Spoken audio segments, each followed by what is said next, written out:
When it comes to babies and sleep habits, it seems there are as many methods as there are babies, and plenty of theories too, like see if these sound familiar. Rice cereal will help my baby sleep through the night, or co-sleeping will strengthen our bond. Well, my next guest is here to separate fact from fiction. Marietta Paxson is a marriage and family therapist and a professional sleep consultant. She says most moms are guilty of telling themselves a few white lies surrounding babies and their sleep schedules. It's great to have you. I know a lot of moms in the green room were saying they were particularly excited about this conversation. It taps, I think, into every mom's frustration at one time or the other. I do want to say up front, this isn't about guilting or the blame game, because here are these sleep-deprived moms just grasping at any solution or any logic they can wrap their minds about. And you're a mom, you've been there. Oh yeah, I've believed many of these lies with my own children, and the biggest problem with believing them is that it doesn't actually help sleep. So I just am here to help moms sleep and babies sleep better. Okay, you're gonna pop through some common sleep lies and explain why they aren't true. Some of this research-based, some of this from your own experience and opinion. First, it's normal. This is lie number one. It's normal for my 12-month, 18-month, 2-year-old, 3-year-old, etc., to not be sleeping through the night. What's the truth there? So babies by 9 months old should be sleeping through the night.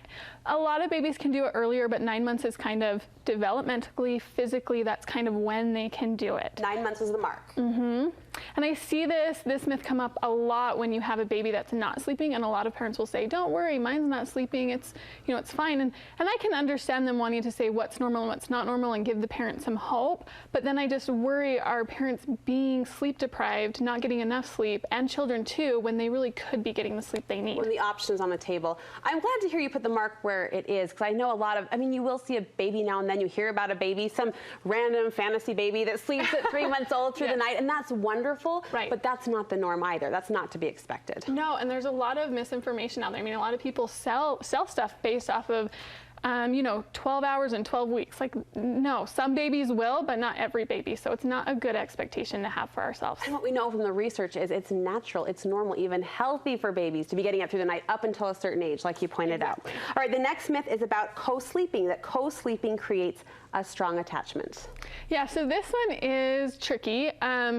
Attachment is a very complex issue, so by no means are we going to dive into that and talk about everything that it is or isn't. But what I do know about attachment is that it cannot be broken or made by one habit or one thing that we're doing. So co-sleeping is not the end-all in your attachment. And honestly, one of the important things that I've seen in attachment is the ability to let your kids do stuff on their own, figure it out on their own, and then to be there as a parent, supporting them, encouraging them, and then even times not being there for them, but then coming back in and repairing any damage that has been done with them.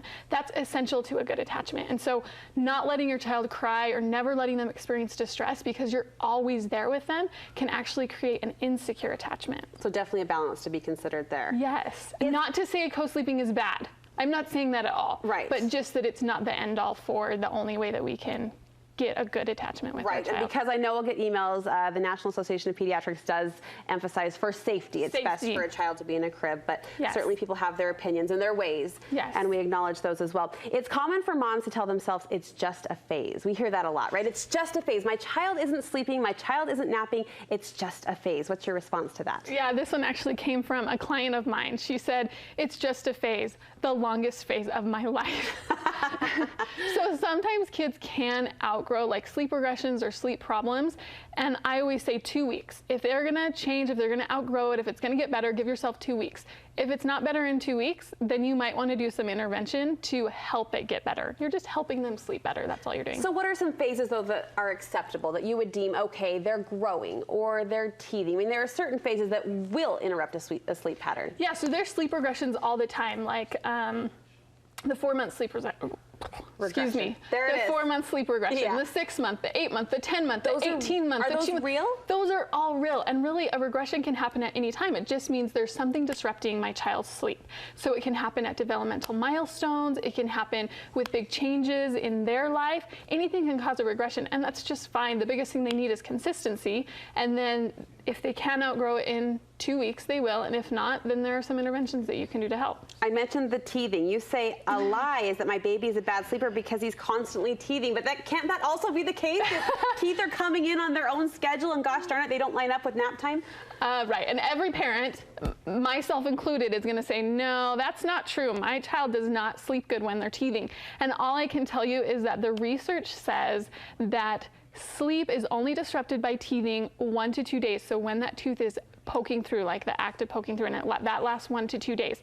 Otherwise, it really doesn't disrupt their sleep. That's what the research is telling us. So I'm the mom over here that still wants to believe that lie. Holding to it. Right? Like, yeah. No, tell me this is why. And really, it's not true, and so it's okay, well, what can I do? If that's not the case, then what is going on and how can I help them? And then perhaps it goes back to that previous recommendation to give it 2 weeks. I think that's a great rule of thumb. Give it 2 weeks to see how that's playing out. Yeah. And if the teeth still haven't come, then it might be time to address another solution. Yeah, exactly. For your sanity too.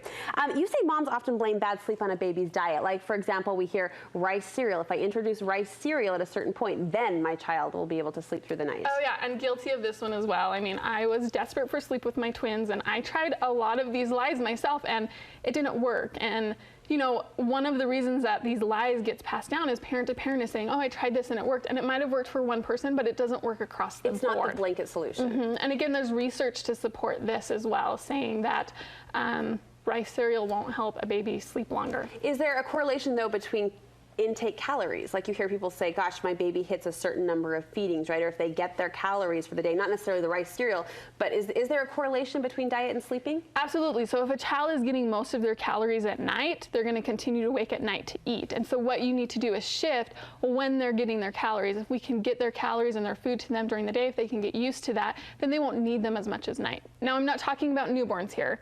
Newborns need to eat throughout the night. Yes. But again, you want that balance of what's actually appropriate and then shifting to the day when they can. Speaking of newborns and eating, we were chatting during the commercial break. You say a lot of times from your clients, you'll hear that, oh, I don't want to nurse my newborn to sleep because I don't want to create that bad sleep habit. They will require, right, the breast or the bottle to fall asleep. What's the research, or what's your opinion on that? So from 0 to 4 months, babies don't have the ability to self-soothe. And so you actually want to be doing these things to help them soothe and help them sleep. Nursing, rocking, swings, you name it, right? Binkies, like all of those things will help a newborn sleep. And it's not going to create a bad habit. It's something that they'll be, when they are capable of, they can learn to soothe and fall asleep on their own after 4 months of age. Here's the big takeaway. Moms should not feel guilty based on how their baby is or is not sleeping. No, absolutely not. The key factor that I always tell my clients is, are you happy?